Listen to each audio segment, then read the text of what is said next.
हिंदवी साम्राज्य के संस्थापक छत्रपति शिवाजी महाराज के राज्याभिषेक के 350 वर्ष पूर्ण होने का उत्सव पूरा भारत आयोजित कर रहा है और इसकी शुरुआत वास्तव में इंदौर ने ही कर दी है।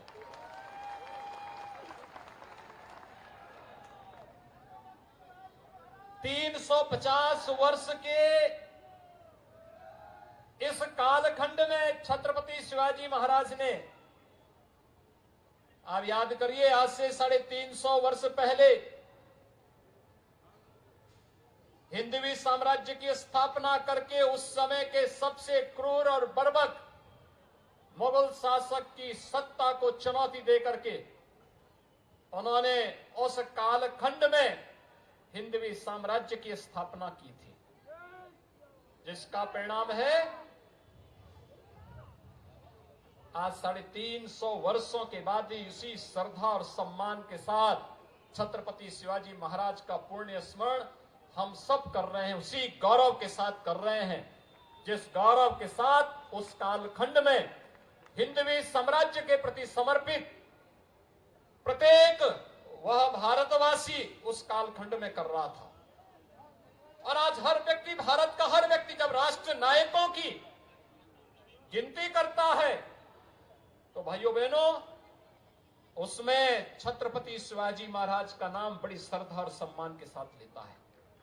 जब लोकमाता देवी अहिल्या के साथ जुड़े हुए इन कार्यक्रमों को आगे बढ़ाने और ये स्मरण क्यों हम कर रहे हैं, इन सब बातों को लेकर के जब मैं चिंतन कर रहा था तो मुझे महाभारत के शांति पर्व का वो प्रसंग याद आया। सरसैया पर भीष्म पितामह लेटे हैं। महाभारत का युद्ध समाप्त हो चुका है या समाप्ति की ओर है और युधिष्ठिर उनके पास जाते हैं और उनसे पूछते हैं कि पितामह बताओ,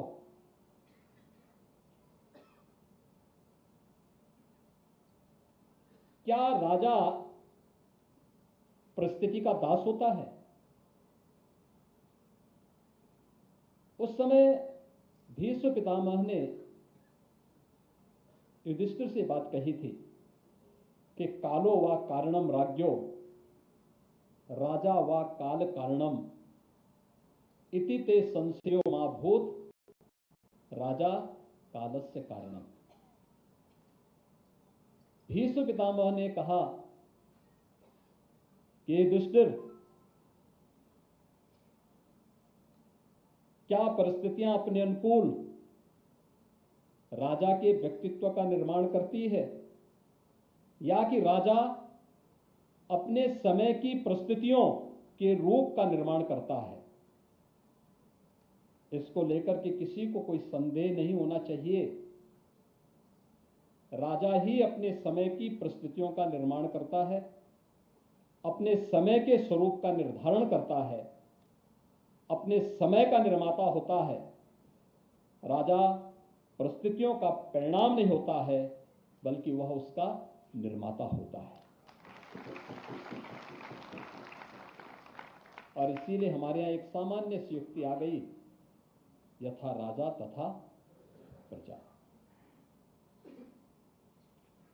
जैसा शासक होगा, जैसे राजनीति होगी देश के अंदर, उसी प्रकार की बहार बहेगी, वैसी ही परिस्थितियां होंगी। शासक भ्रष्ट है, अनाचारी है, दुराचारी है, अन्यायी है, अत्याचारी है, तो भ्रष्टाचार, दुराचार, अनाचार और अन्याय के गंदे नाले बहते हुए दुर्गंध फैलाएंगे। लेकिन राजा चरित्रवान है, लोक कल्याण के लिए समर्पित है, ईमानदारी से अपने कर्तव्यों का निर्वहन कर रहा है, भागीरथी की गंगा को बहने में कोई देर नहीं लगती, उसकी सुगंध को फैलने में कोई देर नहीं लगती है। 17वीं सदी में इस प्रकार की शासन सत्ता मिलनी दुर्लभ थी, जिन्होंने लोक कल्याण का भी काम किया, प्रजा के प्रति भी जितने समर्पण भाव के साथ कार्य का, उतने ही समर्पण भाव के साथ भारत के राष्ट्रवाद के इस भगवे को एक नई ऊंचाई तक पहुंचाने का कार्य किया था। और भाइयों बहनों, छत्रपति शिवाजी महाराज के इसी शौर्य और पराक्रम को देख करके उत्तर प्रदेश के कवि महाकवि भूषण ने एक बात कही थी, दावा द्रुम दंड पर, चीता मृग झुंड पर, भूषण वितुंड पर, जैसे मृग राज है तेज तम अंश पर, काना जिमि कंस पर, त्या मलेच्छ वंश पर, शेर शिवराज है। यानी जिस प्रकार पेड़ों के तनों पर दावानल, हिरणों के झुंडों पर चीता, हाथी पर शेर, अंधेरे पर प्रकाश की एक किरण और कंस पर कृष्ण भारी है, उसी प्रकार मलेच्छ वंश पर शिवाजी शेर के समान भारी है। यह भारत के लिए बहुत शुभ अवसर चल रहा है, जब पूरा भारत गौरव की अनुभूति कर सकता है। आज के दिन पर अभी आपने देखा होगा, भारत ने 9 और 10 सितंबर को G20 के समूह देशों के एक बहुत बड़े समिट को दिल्ली में आयोजित किया है। पूरी दुनिया आज भारत के बदलते हुए भारत को देख रही है, भारत के नेतृत्व को देख रही है, नए भारत का दर्शन कर रही है। प्रधानमंत्री मोदी जी के नेतृत्व में वैश्विक मंच पर भारत की बढ़ती हुई प्रतिष्ठा को देख रही है। आर्थिक रूप से समृद्धि की नई ऊंचाइयों को प्राप्त होते हुए भारत को देख रही है। इस नए भारत का दर्शन, एक शक्तिशाली और समृद्ध भारत का दर्शन, जो लोक मंगल के लिए, विश्व कल्याण के लिए, वसुधैव कुटुंबकम के इन भावों को अंगीकार करने के लिए आगे बढ़ रहा है। ये दुनिया को चमत्कृत कर रहा है, आकर्षित कर रहा है। वैश्विक नेताओं के दिल्ली में जमावड़े ने इस बात को भी पुख्ता किया है कि भारत को अब दुनिया की महाशक्ति बनने से कोई ताकत रोक नहीं सकती है। और प्रधानमंत्री मोदी जी के नेतृत्व में भारत दुनिया की एक महाताकत बनेगा। जहां एक तरफ भारत प्रधानमंत्री मोदी जी के नेतृत्व में दुनिया की एक बड़ी महाताकत के रूप में उभर रहा है, वहीं बहुत सारे लोग हैं जो भारत और भारतीयता पर आज भी प्रश्न खड़ा करके भारत की विरासत को अपमानित करने का कुत्सित प्रयास कर रहे हैं। उन्हें राम की परंपरा अच्छी नहीं लगती, उन्हें कृष्ण की परंपरा अच्छी नहीं लगती, उन्हें महाराणा प्रताप, छत्रपति शिवाजी महाराज और गुरु गोविंद सिंह की परंपरा का सम्मान अच्छा नहीं लगता। वे लोग विदेशी हुकूमत को, विदेशी आक्रांताओं को आज भी अपना आका मानना चाहते हैं। ऐसे विकृत मानसिकता के लिए भारत में जगह नहीं होनी चाहिए। अगर हमें भारत को दुनिया के एक महाताकत के रूप में स्थापित करना है, तो हमें भारत की परंपरा के प्रति, भारत की सनातन धर्म की परंपरा के प्रति, भारत के आध्यात्मिक सांस्कृतिक परंपरा को आगे बढ़ाने वाले महापुरुषों के प्रति, दैवीय विभूतियों के प्रति, राष्ट्र नायकों के प्रति, स्वतंत्रता संग्राम सेनानियों के प्रति सम्मान और गौरव की अनुभूति और भारतवासी के मन में होनी चाहिए। और छत्रपति शिवाजी महाराज का यह भव्य स्मारक इस बात के लिए एक नई प्रेरणा का स्तंभ इंदौर से प्रारंभ हो रहा है। और मुझे विश्वास है, इंदौर से प्रारंभ हुआ है तो इसकी झंकार तमिलनाडु से लेकर के, कन्याकुमारी से लेकर के कश्मीर तक जरूर सुनाई देगी, अवश्य सुनाई देगी। प्रतिदिन काशी विश्वनाथ धाम में भगवान विश्वनाथ जी के दर्शन करने के लिए 5 लाख लोग आ रहे हैं। 5 लाख श्रद्धालु प्रतिदिन वहां आ रहा है।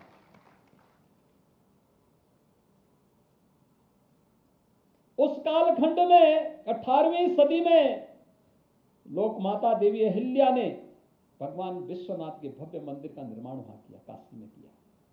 और तोड़ा किसने था? औरंगजेब ने। सोमनाथ का मंदिर,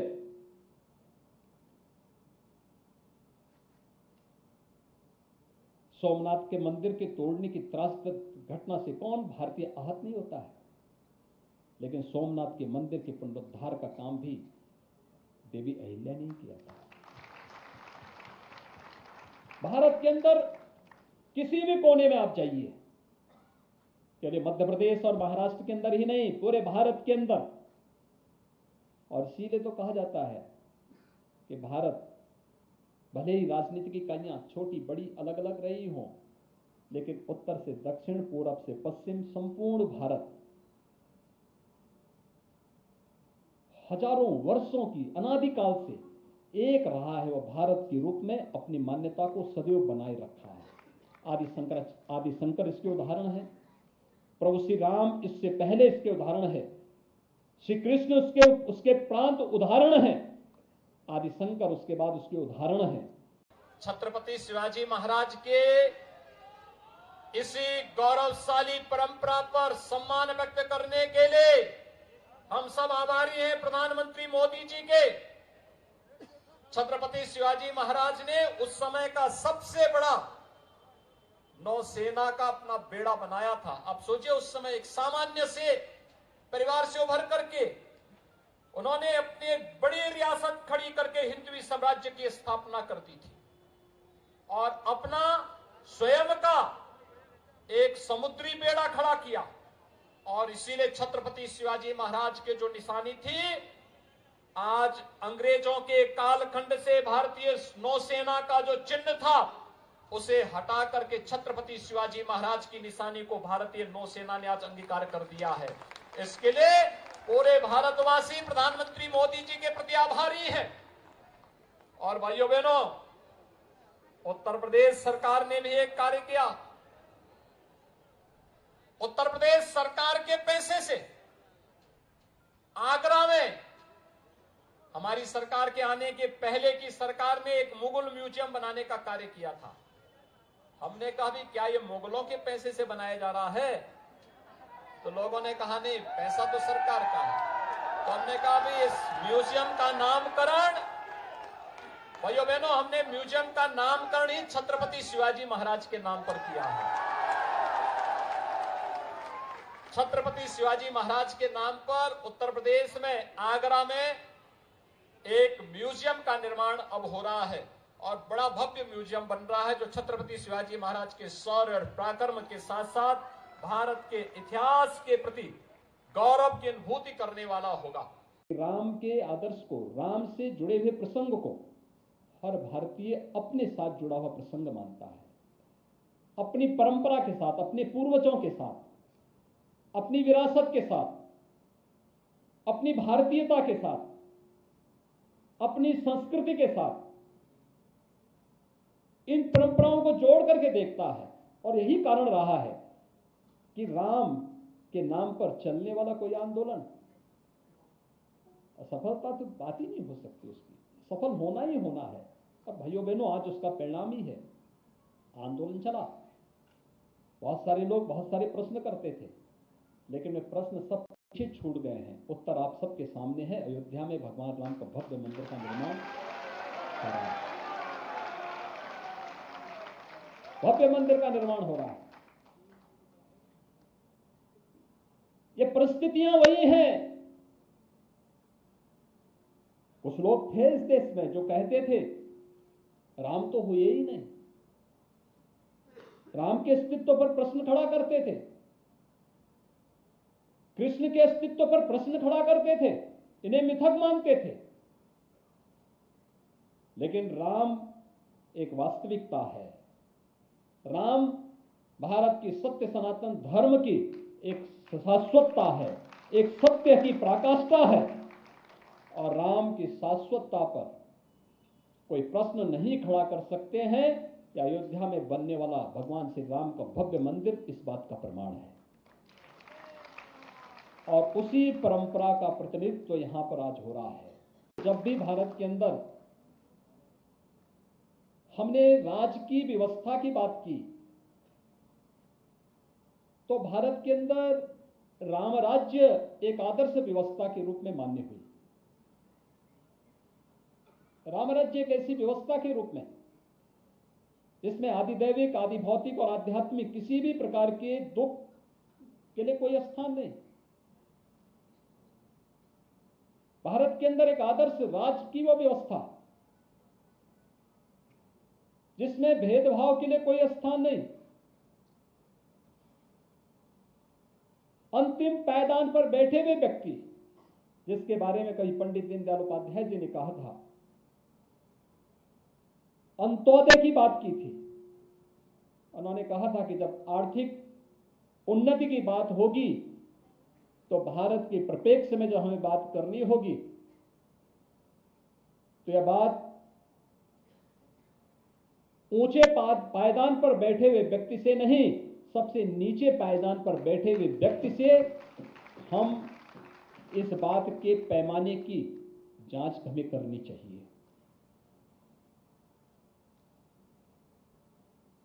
प्रभु राम आज भी हम सबके आदर्श हैं। इस मामले में जो हम देखते हैं तो राम राज्य की अवधारणा भारत के अंदर आदर्श राज्य के रूप में मानी गई। हजारों वर्षों से परंपरा को भारत मानता रहा है। राष्ट्रपिता महात्मा गांधी से भी जब किसी ने पूछा कैसा राज होना चाहिए, उन्होंने कहा राम राज्य होना चाहिए। सबने एक आदर्श राज्य के रूप में उसको मान्यता दी, क्योंकि वहां पे एक सामान्य नागरिक की भी बात होती है। कोई भेदभाव किसी के साथ नहीं होता है, कोई अन्याय किसी के साथ नहीं होता है। हर व्यक्ति परस्पर मिलकर के, एक दूसरे के साथ मिलकर के अपनी व्यवस्था का संचालन करते हुए आगे बढ़ते हैं। यह आदर्श व्यवस्था राम राज्य की जो हम लोगों ने प्राचीन काल से मानी है, व्यवस्था कोई भी रही हो, लेकिन एक कॉमन मैन की बात को महत्व दिया जाना यह सबसे मायने रखता है। और जिस भी शासन व्यवस्था में इस परंपरा को मान्यता मिली, वह व्यवस्था लोगों ने उसको आदर भाव के साथ देखा। सम और विषम परिस्थितियों में कार्य करने की भी अपनी क्षमता और सामर्थ्य होती है। विपरीत परिस्थितियों में कार्य कैसे किया जाता है, ये भी लोक माता देवी अहिल्या के चरित्र से हम सबको जानने को मिलता है। बहुत छोटी सी उम्र में पति का सानिध्य छूट गया। एक तरफ परिवार का भरण पोषण करना है, दूसरी तरफ राज सत्ता का संचालन भी करना है। उस समय की नई टेक्नोलॉजी के रूप में अपने शासन को आगे बढ़ाने का कार्य करना है। मुझे याद है देश के अंदर अगर साड़ी की बात आती है तो दो ही साड़ी होती है, या तो वाराणसी की साड़ी या यहां की महेश्वरी साड़ी, इसी की चर्चा होती है। हर हिंदू परिवार में कोई भी शादी ब्याह का कार्यक्रम होता है तो हर माँ बाप ये बात मान करके चलता है कि भाई इन साड़ियों को बेटी के लिए जरूर लेना है। परंपरा किसने दी? देवी अहिल्या के द्वारा दी गई परंपरा है। हम अपने तीर्थ स्थलों के विकास में मंदिर का पुनरुद्धार करना हो या धर्मशालाओं की स्थापना करना हो, जिस समय जल पेयजल की कोई अन्य सुविधाएं नहीं थी, बावड़ियों का निर्माण करना हो, कुओं का निर्माण करना हो, उस समय क्या आवश्यकता थी, ये भी जिस बड़े पैमाने पर उस समय बनाया गया था, ये आज भी हम सबको देखने को मिलते हैं। और आप देखिए उस समय की बनी हुई वे बावड़ियां आज भी जल नहीं सूखता उनमें, आज भी वे देती है। आज यद्यपि प्रधानमंत्री मोदी जी ने हर घर नल की योजना को लागू कर दिया है, भारत के बारे में प्रश्न उठाए जाते हैं, भारतीयता के बारे में प्रश्न उठाए जाते हैं, सनातन धर्म पर प्रश्न उठाए जाते हैं, आज प्रश्न उठाए जाते हैं, ये वही लोग हैं जो कभी राम के अस्तित्व पर भी प्रश्न उठाया करते थे, श्री कृष्ण के अस्तित्व पर भी प्रश्न उठाया करते थे। ये वही लोग हैं जिन्होंने भारत और भारतीयता को हर कालखंड में अपमानित करने के लिए किसी भी प्रकार से कोई कोर कसर नहीं छोड़ी थी। लेकिन जो सनातन नहीं डिगा था रावण के अत्याचार से, जो सनातन नहीं मिटा था कंस के अहंकार से, और जो सनातन नहीं मिटा था बाबर और औरंगजेब की तलवार से, उस सनातन को ये सत्ताजीवी क्या मिटा पाएंगे। और भाइयों बहनों, जब भी भारत के अंदर भारतीय और भारतीयता के बारे में चर्चा होगी तो भारत के इन महापुरुषों के बारे में, इन लोक आराध्यों के बारे में, चाहे वह महारानी पद्मिनी हो, महारानी दुर्गावती हो, झांसी की रानी लक्ष्मीबाई हो, या फिर महारानी देवी अहिल्या हो, पूरी श्रद्धा के साथ आम जनमानस के मन में वे लोक आराध्या बनकर के, लोक स्मरणीय बनकर के इसी प्रकार से पूजी जाती रहेंगी।